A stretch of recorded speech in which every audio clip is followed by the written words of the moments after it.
All right, coming at you with another tier list video. This time, low elo again. So, bronze, silver, gold. We're looking at the top lane. We haven't looked at it in this patch, so we'll take a look at that. All right, just some background information as usual. All the data we used is from op.gg. We're looking at patch 25.05 or 15.5. We looked at global win rates, so win rates from all of the regions. So we compiled data from 5.12 million games from bronze, 4.85 from silver, 5.17 from gold, combined all of these win rates and sorted the champions that are typically played in the top lane with pick rates that were over 0.5% and put them into a tier list. So let's go ahead and look at that real quick. So just to get you guys oriented, S equates to win rates over 52%. The 52 to 51.5 range is A. B is 51.5 to 51. C is 51 to 50. And then D is 50 to 49, 49 to 48 for E. And X is essentially champions that have win rates that are well below 48%. So let's just take a quick glance overall, and we'll quickly see that, kind of looks like simple, tanky, scaling champions tend to have higher win rates, likely because they are easier to play, harder to punish. High skill expression champions seem to be kind of in the lower win rate. So the likes of, Aurora, Bessa, Gragas, Jace, Gangplank, Rumble, Camille, Gwen, Yone, all tend to be in that lower quadrant. So just something to keep in mind. Those champions win rates likely do go up as you go up in rank, but it's important to know that they're hard to master. So a lot of times these champions require really good repetitions against certain matchups before you're able to master it. So you just need to put in some games to really get ahead. Another thing to notice is that like champions that rely on team coordination are on the lower half. So those are kind of like, I'd say, tanky champions like Cassante, Poppy, Maokai, Shen. They kind of will supply like a huge tank in the middle of a fight, but they do require some assistance from your teammates to kind of deal the damage and close out the fight. So that's something worth noting as well.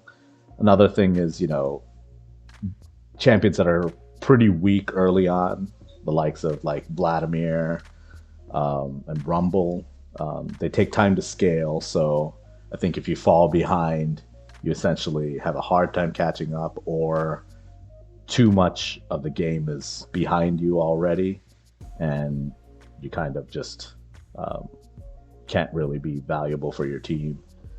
And then looking at the higher win rate champions, really simple, straightforward kits, things like Garen, Yorick, Nasus, Heimerdinger, Mordekaiser, Urgot, just lane bullies that kind of clear waves quickly, just constantly put pressure, are tanky enough to survive ganks if they should come. Even Heimer, not tanky, but pretty resistant to ganks if you're able to just kind of chill between your towers, or your turrets rather, and just kind of stay alive.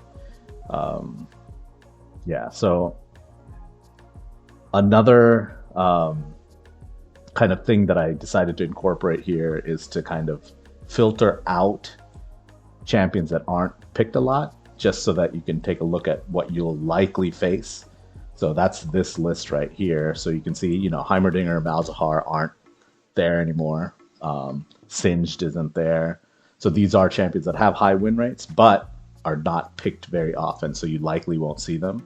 Just for your own information, Garen is the highest picked top laner, followed by Set, at least in these lower ELOs. Teemo is also up there in terms of pick rate, as is Jax, Darius, Yone. So these are champions you'll likely see in the game. So just and Mordekaiser. So just a little information there. Let's see, what can you kind of take from this list? Well, I'd say overall, just kind of look at it. If you aren't in top lane and you see your teammates pick someone like a Vladimir, a Jace, Ambessa, Gangplank, Camille, consider dodging that game. It might not be, especially if they're facing one of these top tier champions. Chances are the top tier champion is going to be able to bully them in lane and kind of get advantages and overall likely win the game. So if you don't want to deal with that, you might as well dodge it. And then on the other hand, if you are a top laner and you want to climb, take a look at this list and just kind of think through what your goals are. If it is to climb quickly, then consider practicing and just getting good with some of these champions that are in the upper half of the list, and you'll probably be able to climb quite quickly. Some of these champions really don't, from a skill standpoint, don't require much. They have very straightforward kits. So yeah, not much to learn. So you'll be able to, and really their kind of play styles are quite linear. So it doesn't change based on matchup very much and things like that. You just kind of want to get your advantages, help your jungler with objectives, push lanes, get towers, put pressure, and then maybe switch to the bot lane once you have your top lane towers taken, and then continue to put pressure that way. Yeah, not much else to think glean from this list here. So let's just go on to the champions that have the highest win rate. So this time around, we see Set and Yorick are your big winners here. Kayle, Mordekaiser, Urgot. So again, really strong laning champions that don't mind really side laning essentially the majority of the game. But if needed, they can enter a team fight and just really dominate in that end too. Kayle obviously will take some time and practice, mainly around spacing. You need to get pretty good with that, and just surviving the first half of the game, just so that you can scale up. Sometimes can be challenging. And then it's kind of looking at champions that you should likely avoid. I know the pros make a lot of these champions look really good and flashy plays, kind of game-changing players sometimes, or plays sometimes. But in these lower ELOs, every mistake can be punished. So it's very hard. These champions just tend to be harder to execute on, mainly because they're so mechanically heavy. So Ambessa, Jace, Camille, Gangplank, Cassante,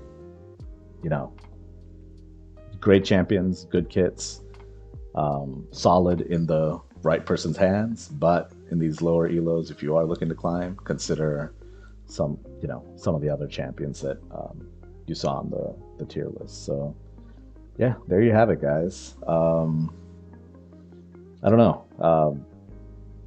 Here's the list again. Looking at it, bruisers are kind of throughout, mainly in the upper half, I'd say. Again, tanks with damage, champions that are just able to clear waves quickly, not too mechanically challenging. are on the upper half. So pretty interesting stuff. I don't think there's any huge surprises really. Um, but yeah, all right. Hope you guys like the information that was provided here and happy climbing. Peace.